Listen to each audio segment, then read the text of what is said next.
ಸದ್ದು ಗದ್ದಲಕ್ಕೆ ಕಾರಣವಾಗಿರ್ತಕ್ಕಂಥ ಹೇಳಿಕೆಗಳು ಯಾವುದು ಆ ಒಂದು ವಿಚಾರವನ್ನ ನೋಡೋದಾದ್ರೆ ಬಿಜೆಪಿ ಜೆಡಿಎಸ್ ಮೈತ್ರಿಯಲ್ಲಿ ಅಪಸ್ವರ ಕೇಳಿ ಬಂದಿರುವಂತದ್ದು ನಾಯಕರ ಮಧ್ಯೆ ಬಿರುಕಾಗಿದೆಯಾ ಈ ಪ್ರಶ್ನೆ ಮೂಡ್ತಾ ಇದೆ. ಸೀಟು ಹಂಚಿಕೆ ವಿಚಾರದಲ್ಲಿ ಬಿಜೆಪಿ ವರಿಷ್ಠರ ಮೇಲೆ ಎಚ್ ಡಿ ಕುಮಾರಸ್ವಾಮಿ ಅಸಮಾಧಾನವನ್ನ ವ್ಯಕ್ತಪಡಿಸಿದ್ದಾರೆ. ದಳಪತಿಗಳ ಮುನಿಸು ಶಮನಕ್ಕೆ ಬಿಜೆಪಿ ನಾಯಕರು ಸರ್ಕಸ್ ಅನ್ನ ಮಾಡ್ತಾ ಇದ್ದಾರೆ.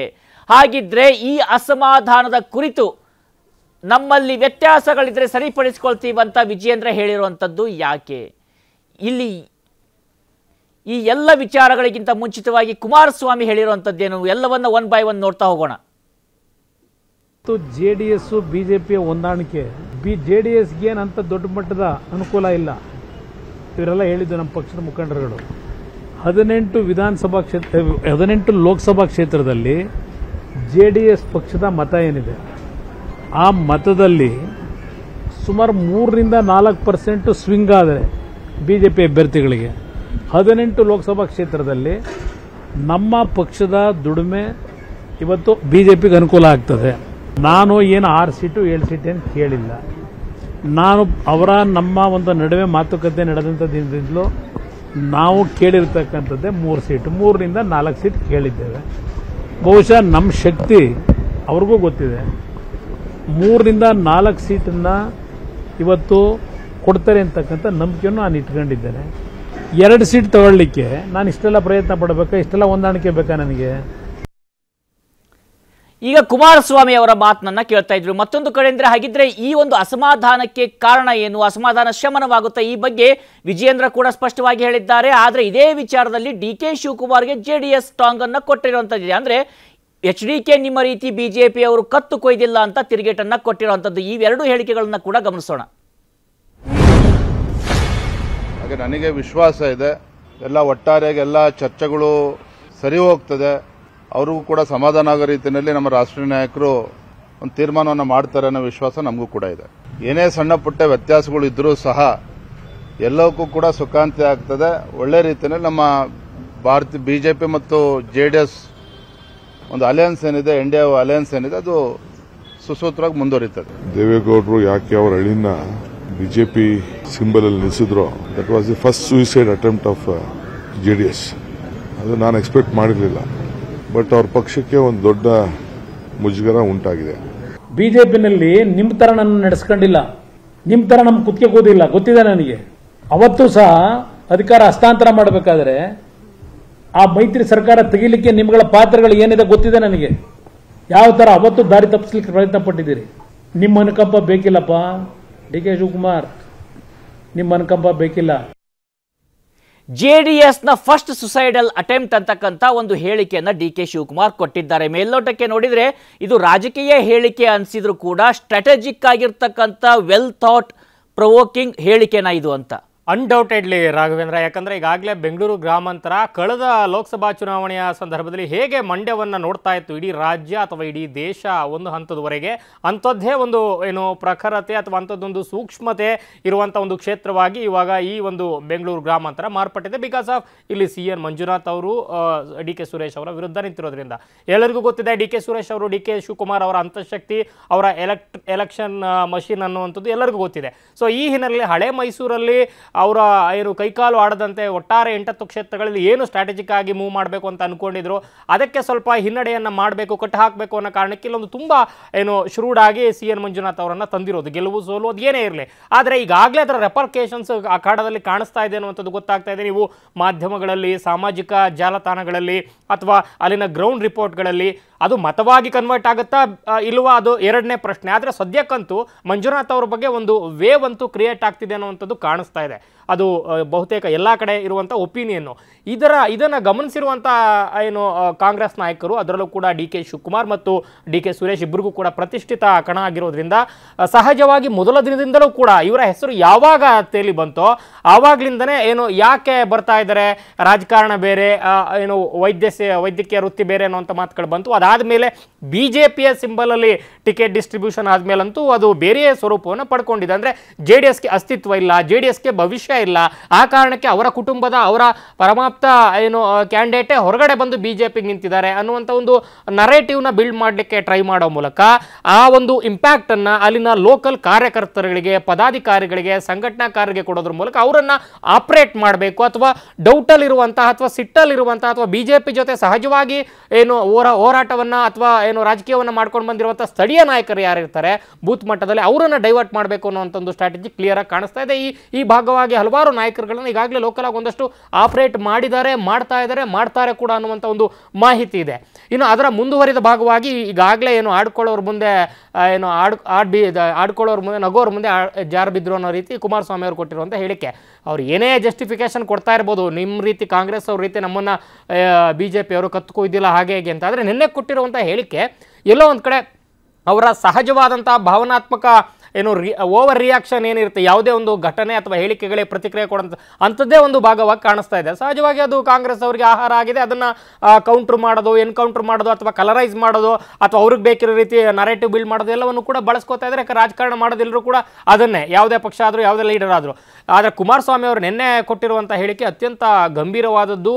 ಮೈತ್ರಿಯ ಒಂದು ಭವಿಷ್ಯದ ದೃಷ್ಟಿಯಿಂದ, ಸುಸೂತ್ರವಾಗಿ ನಡೆಯುವಂಥ ದೃಷ್ಟಿಯಿಂದ ಈಗಾಗಲೇ ಅವ್ರು ಹೇಳಿದ್ದಾರೆ, ನಾವು 6ನ್ನ ಏನು ಕೇಳಿಲ್ಲ, ಕೇಳಿದ್ದು 3ರಿಂದ 4 ಅಂತ ರೇಂಜ್ ಕೂಡ ಕೊಟ್ಟಿದ್ದಾರೆ. ಫೈನಲ್ ಆಗಿ ನಾವು 3 ಕೊಟ್ಟರಷ್ಟೇ ಎಲ್ಲವೂ ಸುಸೂತ್ರ ಅನ್ನುವಂಥ ಮೆಸೇಜನ್ನು ಕೊಟ್ಟಿದ್ದಾರೆ. ಅದು ಎಲ್ಲೋ ಒಂದು ಕಡೆ ಬೆಂಗಳೂರು ಗ್ರಾಮಾಂತರದ ಮೇಲೂ ಕೂಡ ಈ ಒಂದು ಮೈತ್ರಿ ಹಳಿ ತಪ್ಪಿದಂಥ ಸಂದರ್ಭದಲ್ಲಿ ಅದು ಬಿಜೆಪಿ ಇರಲಿ JDS ಇರಲಿ, ಕ್ಯಾಂಡಿಡೇಟ್ JDS ಅವರಾದರೂ ಲೋಗೋ ಬಿಜೆಪಿನೇ ಆದರೂ ಅದು ಇಬ್ಬರಿಗೂ ಕೂಡ ಮುಖಭಂಗ ಆಗುತ್ತೆ ಮತ್ತು ಮುಜುಗರ ಆಗುತ್ತೆ. ಈ ಹಿನ್ನೆಲೆಯಲ್ಲಿ ಕುಮಾರಸ್ವಾಮಿ ಅವರು ಕೊಟ್ಟಿರುವಂಥ ಹೇಳಿಕೆ ಯಾರನ್ನ ತಲುಪಬೇಕೋ ಅವರಿಗೆ ತಲುಪುವಂತೆ ಮಾಡುವಂಥ ಒಂದು ಪ್ರಯತ್ನದ ಭಾಗವಾಗಿ ಕಾಣ್ತಾ ಇದೆ. ನಿನ್ನೆ ಕೋರ್ ಕಮಿಟಿ ಸಭೆಯಲ್ಲಿ ಹಲವಾರು ಮುಖಂಡರುಗಳು ಏನು ಹೇಳಿದ್ದಾರೆ, 20 ಕ್ಷೇತ್ರಗಳಲ್ಲಿ ಬಿಜೆಪಿ ಘೋಷಣೆ ಮಾಡಿದೆ, ನಮಗಿರುವಂಥ ಒಂದು 3 ಕ್ಷೇತ್ರಗಳ ಕನಿಷ್ಠ ಅದನ್ನ ಯಾಕೆ ಇನ್ನೂ ಅನೌನ್ಸ್ ಮಾಡಿಲ್ಲ, ಇದು ಗೊಂದಲ ಆಗುತ್ತಲ್ಲ, ನಾವು ಸಿದ್ಧತೆ ಮಾಡ್ಕೊಳ್ಳೋದು ಯಾವಾಗ, ಮತ್ತು ಇಷ್ಟೊಂದು ಕಾಡಿ ಬೇಡಬೇಕಾ, ನಮಗೆ ಯಾವುದೇ ಒಂದು ಸ್ಟೇಚರ್ ಇಲ್ವಾ ಮೈತ್ರಿಯಲ್ಲಿ, ಪ್ರಧಾನಿ ಅವರ ಸಭೆಗಳಿಗೆ ಕರೆಯಲ್ಲ, ಮಾಡಲ್ಲ, ಅಲ್ಲಿ ಲೋಕಲ್ ಲೀಡರ್ಸ್ ಅನ್ನ ಕನ್ಸಿಡರ್ ಮಾಡ್ತಾ ಇಲ್ಲ, ಅಥವಾ ಯಾವುದೇ ಚುನಾವಣಾ ಪೂರ್ವ ಏನು ಚುನಾವಣಾ ಸಿದ್ಧತೆಯ ಸಭೆಗಳಿಗೆ ನಮ್ಮ ನಾಯಕರುಗಳಿಗೆ ಯಾವುದೇ ಒಂದು ಮೆಸೇಜ್ ಅನ್ನು ಕೊಡ್ತಾ ಇಲ್ಲ, ನಮ್ಮನ್ನು ಭಾಗವಾಗ್ತಾ ಇಲ್ಲ.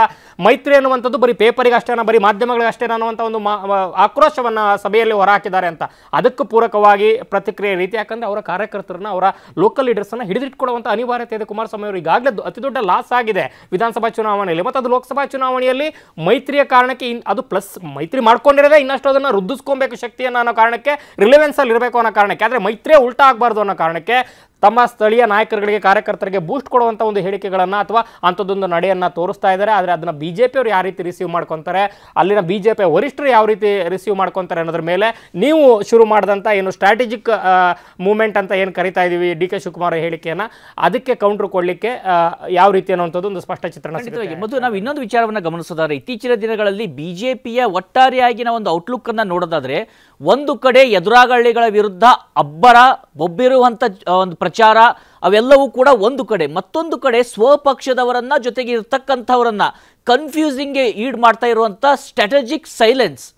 ಎಷ್ಟೋ ಬಾರಿ ಏನಾಗುತ್ತೆ, ನಾವು ಕರ್ನಾಟಕದಲ್ಲೂ ಕೂಡ ಗಮನಿಸ್ತಾ ಇದ್ದೀವಿ, ಬಿಜೆಪಿಯ ನಾಯಕರೇ ಗೊಂದಲದಲ್ಲಿ ಇರುವಂಥದ್ದು, ಎಷ್ಟೋ ಹೇಳಿಕೆಗಳನ್ನ ಕೊಡ್ತಾರೆ, ಅಥವಾ ಈಗ JDS ಕೂಡ ಆ ಸ್ಟ್ರಾಟಜಿಕ್ ಸೈಲೆನ್ಸ್ ನ ಅರ್ಥವನ್ನ ಡಿಸೈಡ್ ಮಾಡೋಕ್ಕಾಗ್ತಿಲ್ವಾ? ಎಕ್ಸಾಕ್ಟ್ಲಿ, ಬಿಜೆಪಿಯ ಎಕ್ಸಿಕ್ಯೂಷನ್ ಮತ್ತು ಫಂಕ್ಷನರಿ ಬೇರೆನೇ ರೀತಿ ಇದೆ ಅಂತ. ಈಗ JDS ರೀತಿ ಎಲ್ಲವೂ ಕೂಡ ಕೂತಲ್ಲೇ ನಿರ್ಧಾರ ಆಗುತ್ತೆ ಅನ್ನೋಂಥ ಒಂದು ಮಾತಿಲ್ಲ. ಯಾಕಂದ್ರೆ ಅಲ್ಲಿ ನಿರ್ಣಾಯಕ ಸ್ಥಾನದಲ್ಲಿ ಇರುವಂಥವರು ಕೆಲವೇ ಜನ ಅವರು ನಿರ್ಧಾರಗಳನ್ನು ತೆಗೆದುಕೊಳ್ಬಹುದು. ಆದರೆ ಮೈತ್ರಿ ಅಂತ ಸಂದರ್ಭ ಬಂದ ಸಂದರ್ಭ ಅಲ್ಲೂ ಕೂಡ ವರಿಷ್ಠರು ಅಂತ ಬಂದರೆ 1, 2, 3 ಅಂತ ಕಂಡ್ರೂ ಕೂಡ ಅದರ ಆಚೆಗೆ ಇಲ್ಲಿನ ಸ್ಥಳೀಯ ನಾಯಕರು ಮ್ಯಾಮತ್ ಆಗಿರುವಂಥ ಒಂದು ಸಂಘಟನೆ, ಹಾಸನ ಬಂದರೆ ಅಪಸ್ವರಗಳು ಇಲ್ಲದಂತೆ ನೋಡ್ಕೊಬೇಕು, ಕೋಲಾರ ಡಿಮ್ಯಾಂಡ್ ಮಾಡ್ತಾ ಇದ್ರೆ ಓಕೆ, ಕೋಲಾರದಲ್ಲಿರುವಂಥ ಬಿಜೆಪಿಯ ಏನು ಆಕಾಂಕ್ಷಿತರನ್ನ ಅಥವಾ ಬಿಜೆಪಿಯ ಕಾರ್ಯಕರ್ತರನ್ನ ಯಾವ ರೀತಿ ಮ್ಯಾನೇಜ್ ಮಾಡಬೇಕು, ಚಿಕ್ಕಬಳ್ಳಾಪುರವನ್ನು ಯಾವ ರೀತಿ ಮ್ಯಾನೇಜ್ ಮಾಡಬೇಕು, ಅತಿ ದೊಡ್ಡ ಸವಾಲಾಗಿರುವಂಥ ಮಂಡ್ಯವನ್ನು ಹೇಗೆ ಮ್ಯಾನೇಜ್ ಮಾಡಬೇಕು, ಈಗ ಹಲವಾರು, ಯಾಕಂದ್ರೆ ಇವ್ರಿಗಿಂತ ಮುಂಚೆ ಅವ್ರಿಗೂ ಪ್ರಾಮಿಸ್ ಕೊಟ್ಟಿದ್ದಾರೆ. ಅದು ಸ್ಟ್ಯಾಚರಲ್ಲಿ ಒಬ್ರು ದೊಡ್ಡವರು ಇರ್ಬೋದು, ಚಿಕ್ಕವ್ರು ಇರ್ಬೋದು, ಆದರೆ ನಂಬಿದವ್ರನ್ನ ಡಂಪ್ ಮಾಡಿ ಹೋದ್ರು ಅನ್ನುವಂಥ ಒಂದು ಏನು ಒಂದು ರೀತಿ ನರೇಟಿವ್ ಕೂಡ ಬಿಲ್ಡ್ ಆಗುತ್ತಲ್ಲ. ಈಗ ಸುಮಲತಾ ಅವ್ರನ್ನ ಡಂಪ್ ಮಾಡಿ ಕುಮಾರಸ್ವಾಮಿ ಅವ್ರನ್ನ, ನಾಳೆ ಕುಮಾರಸ್ವಾಮಿ ಅವ್ರನ್ನ ಡಂಪ್ ಮಾಡಿ ಮತ್ತೊಬ್ಬರನ್ನ ಕೈ ಹಿಡಿತಾರೆ ಅನ್ನುವಂಥ ಒಂದು ಅಂಥದ್ದೊಂದು ನರೇಟಿವ್ ಬಿಲ್ಡ್ ಆಗಬಾರ್ದು ಅನ್ನೋ ಕಾರಣಕ್ಕೆ ಒಂದು ಸ್ಟ್ರಾಟಜಿಕ್ ಆಗಿ ಮೇಂಟೈನ್ ಮಾಡ್ತಾ ಇದೆ ಅಂತ ಕಾಣಿಸ್ತದೆ. ನೀವು ಹೇಳಿದಂತೆ ಸ್ಟ್ರಾಟಜಿಕ್ ಸೈಲೆನ್ಸ್ ಅನ್ನ ಅರ್ಥ ಮಾಡ್ಕೊಳ್ಳೋದ್ರಲ್ಲಿ ಸ್ವಲ್ಪ ಕುಮಾರಸ್ವಾಮಿ ಅವರು ಏನು ಎಡುವುದಂತೆ ಕಾಣಿಸ್ತಾ ಇದ್ದಾರೆ. ಅದನ್ನ ನಾನು ಈಗಾಗಲೇ ಮೊದಲೇ ಹೇಳಿದಂತೆ ಅವರ ಕಾರ್ಯಕರ್ತರು, ಅವರ ಮತ ಬ್ಯಾಂಕ್ ಇದೆಲ್ಲವನ್ನು ಕೂಡ ಭದ್ರ ಮಾಡ್ಕೊಬೇಕು ಅಂದರೆ ನಮಗೆ ಚೌಕಾಸಿ ಮಾಡುವ ಶಕ್ತಿ ಈಗಲೂ ಇದೆ. ನಮ್ಮ ಸ್ವಾಭಿಮಾನವನ್ನು ನಾವು ಅಡ ಇಟ್ಟಿಲ್ಲ. ನಾವು ಸೀಟು ಹಂಚಿಕೆ ಯಾವ ಕಾರಣಕ್ಕೆ ಮಾಡ್ತಾ ಇದ್ದೀವಿ ಅಂದರೆ ಕಾಂಗ್ರೆಸ್ ಅನ್ನು ದೂರ ಇಡ್ಲಿಕ್ಕೋಸ್ಕರ. ಹಾಗಂತ ನಮ್ಮ ಸಂಪೂರ್ಣ ಕಾರ್ಯಕರ್ತರನ್ನ, ನಮ್ಮ ಸ್ವಾಭಿಮಾನವನ್ನು ನಾವು ಬಿಜೆಪಿ ಪದಾರ್ಥದಲ್ಲಿ ಇಟ್ಟಿಲ್ಲ ಅನ್ನುವಂಥ ಒಂದು ಸಂದೇಶ ಕೊಡುವಂಥ ಪ್ರಯತ್ನವನ್ನು ಕುಮಾರಸ್ವಾಮಿ ಮಾಡ್ತಾ ಇದ್ದಾರೆ. ಆದರೆ ಈಗಾಗಲೇ ಅವರು ಓವರ್ ಆಗಿ ಅಥವಾ ಅಟ್ಯಾಚ್ಡ್ ಆಗಿ ಏನು ಆಗ್ಬಿಟ್ಟಿದ್ದಾರೆ. ಈಗ ಹನುಮ ಧ್ವಜ ದಂಗಲ್ ಸಂದರ್ಭದಲ್ಲಿ ಏನು ಮಂಡ್ಯದಲ್ಲಿ ಕೇಸರಿ ಸಾಲು ಬಂತು, ಆ ವಿಚಾರವಾಗಿ ದೊಡ್ಡ ಚರ್ಚೆ ಆಯಿತು. ಸೊ ಆ ಎಲ್ಲ ನಡೆಗಳು ಈಗಾಗಲೇ ಅವರು ಬ್ಲೆಂಡ್ ಆಗ್ಬಿಟ್ಟಿದ್ದಾರೆ ಅಂತ ತೋರಿಸ್ತಾ ಇದೆ. ಸೊ ಒಂದು ಕಡೆ ಆನ್ ಆಫ್ ಮಾಡುವಂಥದ್ದು ಅವರ ಕಾರ್ಯಕರ್ತರಿಗೂ ಒಳ್ಳೆಯದಲ್ಲ, BJPಯ ಕಾರ್ಯಕರ್ತರಿಗೂ ಒಳ್ಳೆಯದಲ್ಲ, ಒಟ್ಟಾರೆ ಮೈತ್ರಿಗೂ ಒಳ್ಳೆಯದಲ್ಲ ಅನ್ನುವಂಥ ಒಂದು ಮೆಸೇಜನ್ನು ಸಹಜವಾಗಿ ಏನು ದೆಹಲಿಯ BJPಯ ವರಿಷ್ಠರು ಇವರಿಗೆ ತಲುಪಿಸಿರ್ತಾರೆ. ಆದರೆ ಅದಕ್ಕೆ ಮುಂಚೆ ತಮ್ಮ ಚೌಕಾಸಿ ಶಕ್ತಿಯನ್ನು ಇನ್ನೂ ಕೂಡ ರಿಲೆವೆನ್ಸ್ ಅಲ್ಲಿ ಇಟ್ಕೊಳ್ಳಕ್ಕೆ ಏನು ಮಾಡಬೇಕು ಅಂತದೊಂದು ಪ್ರಯತ್ನದ ಭಾಗವಾಗಿ ಈ ಹೇಳಿಕೆಗಳನ್ನು ಕೊಡ್ತಾ ಇದ್ದಾರೆ. ಇನ್ನೊಂದು ಅಂಶವನ್ನು ಗಮನಿಸೋದಾದ್ರೆ ಮಧು, ಇಲ್ಲಿ ನಾವು ಸಂಕ್ಷಿಪ್ತವಾಗಿ ನೋಡೋದಾದ್ರೆ, ಒಂದು ಕಡೆ ಈಗ ಡಾಕ್ಟರ್ ಮಂಜುನಾಥ್ ಬೆಂಗಳೂರು ಉತ್ತರಕ್ಕೆ ಬರ್ತಾರೆ ಅಂದಾಗ ಬಹುತೇಕವಾಗಿ ಸಾಮಾನ್ಯವಾಗಿ ನೋಡ್ತಿರ್ತೀವಿ, ಯಾರೋ ಒಬ್ಬ ಸೊಫಿಸ್ಟಿಕೇಟೆಡ್ ವ್ಯಕ್ತಿ ಅಥವಾ ಆ ರೀತಿಯಾಗಿ ಬಂದಾಗ ಮಾಸಿಗೆ ಕನೆಕ್ಟ್ ಆಗೋದಿಲ್ಲ, ಅಲ್ಲಿರ್ತಕ್ಕಂಥ ಮಾಸ್ ಲೀಡರ್ಗಳಿಗೆ ಯಾವುದೇ ತೊಂದರೆ ಇಲ್ಲ ಅಂತಕ್ಕಂಥ ಭಾವನೆ ಇರುತ್ತೆ. ಆದರೆ ದಿನ ಕಳೆದಂತೆ ಡಾಕ್ಟರ್ ಮಂಜುನಾಥ್ ವಿಚಾರದಲ್ಲಿ ಇದು ಸ್ವಲ್ಪ ಉಲ್ಟಾ ಆಗ್ತಾ ಇದೆಯಾ ಅಂತ, ಅವರಿಗೆ ಇರ್ತಕ್ಕಂಥ ಒಂದು ಕ್ರೇಜ್ ಇರ್ಬೋದು ಅಥವಾ ವಿದ್ಯಾವಂತರಲ್ಲಿ ಅವರಿಗೆ ಅವ್ರ ಬಗ್ಗೆ ಇರ್ತಕ್ಕಂಥ ಆಕರ್ಷಣೆ ಇರ್ಬೋದು, ಅದು ಕೂಡ ಎಲ್ಲೋ ಒಂದು ಕಡೆ ಕಾಂಗ್ರೆಸ್ ತನ್ನದೇ ಆಗಿರ್ತಕ್ಕಂಥ ಗೇಮ್ ಮಾಡೋದಕ್ಕೆ ಆ ಮೂಲಕವಾಗಿ ಒಂದು ರೀತಿಯಿಂದ ಈ ಚುಚ್ಚೋ ರೀತಿಯಾಗಿ ಮಾತನಾಡೋದಕ್ಕೆ ಕಾರಣ ಆಗ್ತಾ ಇದೆಯಾ ಸಹಜವಾಗಿ. ಯಾಕಂದ್ರೆ ಈಗ ನೋಡಿ, ಬೆಂಗಳೂರು ಗ್ರಾಮಾಂತರದಲ್ಲಿ ಬರುವಂತ ಇದೊಂಥರ ಏನು ಎರಡೂ ರೀತಿಯ ಮಿಶ್ರಣ ಇರುವಂತ ಒಂದು ಕ್ಷೇತ್ರ. ನಗರ ಮತದಾರರು ಇದ್ದಾರೆ, ಯುವ ಮತದಾರರು ಇದ್ದಾರೆ, ದುಡಿಯುವ ಮತದಾರರಿದ್ದಾರೆ, ಹಳ್ಳಿಯ ಮತದಾರರು ಎಲ್ಲವೂ ಇರುವಂತಹ ಒಂದು ಈ ಕ್ಷೇತ್ರದಲ್ಲಿ ಈಗ ಬೆಂಗಳೂರು ದಕ್ಷಿಣ, ರಾಜರಾಜೇಶ್ವರಿ ನಗರ ಇಂತಹ ಕಡೆ ಎಷ್ಟು ಲೀಡರ್ನ ತಗೋತಾರೆ ಅನ್ನೋದ್ರ ಮೇಲೆ ಕಾಂಗ್ರೆಸ್ನ ಭವಿಷ್ಯ ಮತ್ತು BJP ಅಥವಾ ಮೈತ್ರಿಯ ಭವಿಷ್ಯ, ಅಲ್ಲಿ ಮೈತ್ರಿ ಅಭ್ಯರ್ಥಿಯ ಭವಿಷ್ಯ ನಿಂತಿರುವಂಥದ್ದು. ಈ ಭಾಗದಲ್ಲಿ ನಗರ ಕೇಂದ್ರಿತ ಮತದಾರರು, ಮೋದಿಯ ವರ್ಚಸ್ಸು ಮತ್ತು ಸಂಘಟನೆ, JDSನ ಸಾಂಪ್ರದಾಯಿಕ ವೋಟ್ ಬ್ಯಾಂಕ್ ಎಲ್ಲವೂ ಕೂಡ ಮಿಕ್ಸ್ ಆಗಿ ಅಕಸ್ಮಾತ್ ಲೀಡ್ ಬಂದಂಥ ಸಂದರ್ಭದಲ್ಲಿ DK ಸುರೇಶ್ ಅವರಿಗೆ ಏನು ಅತ್ಯಂತ ಈಸಿ ವಿನ್ ಅಥವಾ ಅತ್ಯಂತ ಕಂಫರ್ಟಬಲ್, ನಾನು ಕೆಲಸ ಮಾಡಿದ್ದೀನಿ ಅಂತ ಏನು ಟ್ರ್ಯಾಕ್ ರೆಕಾರ್ಡ್ ಇಟ್ಕೊಂಡು ಅಥವಾ ನಮ್ಮ ಅತ್ಯಂತ ಬಲಿಷ್ಠವಾದ ಏನು ಆಳ ಅಗಲ ಇರುವಂಥ ಒಂದು ಸಂಘಟನೆ ನಮ್ಮ ಪರವಾಗಿ ಕಾಂಗ್ರೆಸ್ ಪರವಾಗಿದೆ ಅಂತ ಏನು ಲೆಕ್ಕಾಚಾರದಲ್ಲಿದ್ದಾರೆ, ಆ ಲೆಕ್ಕಾಚಾರ ಉಳಿಯಲ್ಲ. ಹಾಗಾಗಿ ಇಂಥದ್ದೊಂದು ಒತ್ತಡ ಸೃಷ್ಟಿಯಾಗಿದೆ. ಆದರೆ BJPಯ ರೀತಿ ಅವರು ಕೂಡ ಕಾಂಗ್ರೆಸ್ನ, ಅದರಲ್ಲೂ ಪ್ರಮುಖವಾಗಿ DK ಶಿವಕುಮಾರ್ ಮತ್ತು DK ಸುರೇಶ್ ಅವರ ಚುನಾವಣಾ ತಂತ್ರಗಾರಿಕೆ ಅರ್ಧ ಸೀಟ್ಗೂ ಕೂಡ ಅಷ್ಟೇ ಇಂಟೆನ್ಸಿವ್ ಆಗಿ ಫೈಟ್ ಮಾಡ್ತಾರೆ ಅನ್ನೋ ಕಾರಣಕ್ಕೆ ಅವರು ಕೂಡ ಈ ಸಲ ಯಾವುದೇ ಏನು ಎಡವಟ್ಟುಗಳನ್ನು ಮಾಡಿಕೊಳ್ಳದೆ ಮುನ್ನೆಚ್ಚರಿಕೆಯನ್ನು ತಗೊಂಡು ಕಾರ್ಯಕರ್ತರ ಆಪರೇಷನ್ ಇಂದ ಹಿಡಿದು ಸ್ಥಳೀಯ ನಾಯಕರ ಆಪರೇಷನ್ ವರೆಗೆ ಕಡೆಗೆ ಯೋಗೇಶ್ವರ್ ಅವರ ಪುತ್ರಿಯನ್ನ ಆಪರೇಷನ್ ಮಾಡೋವರೆಗೂ ಕೂಡ ಚರ್ಚೆ ಆಗಿದೆ ಮತ್ತು ಅದು ಪ್ರಕ್ರಿಯೆಯಲ್ಲಿದೆ ಅನ್ನುವಂತ ಲೆಕ್ಕಾಚಾರಗಳು ಕಾಣಿಸ್ತಾ ಇದೆ. ಕನ್ನಡಿಗರ ಮೆಚ್ಚಿನ ನಿಮ್ಮ ನ್ಯೂಸ್ 18 ಕನ್ನಡ ಈಗ ವಾಟ್ಸ್ಆಪ್ ನಲ್ಲಿಯೂ ಲಭ್ಯ. ಕರ್ನಾಟಕ ಮತ್ತು ದೇಶ ವಿದೇಶದ 360 ಡಿಗ್ರಿ ಸುದ್ದಿ ವಿವರವನ್ನ ನೀವು ನಿಮ್ಮ ಕೈ ಬೆರಳುಗಳಲ್ಲಿಯೇ ಪಡೆಯೋದಿಕ್ಕೆ ಈ QR ಕೋಡ್ ಅನ್ನು ಸ್ಕ್ಯಾನ್ ಮಾಡಿ. ನಮ್ಮ ಚಾನೆಲ್ ಅನ್ನು ಫಾಲೋ ಮಾಡಿ, ನೋಟಿಫಿಕೇಶನ್ ಆನ್ ಮಾಡಿ.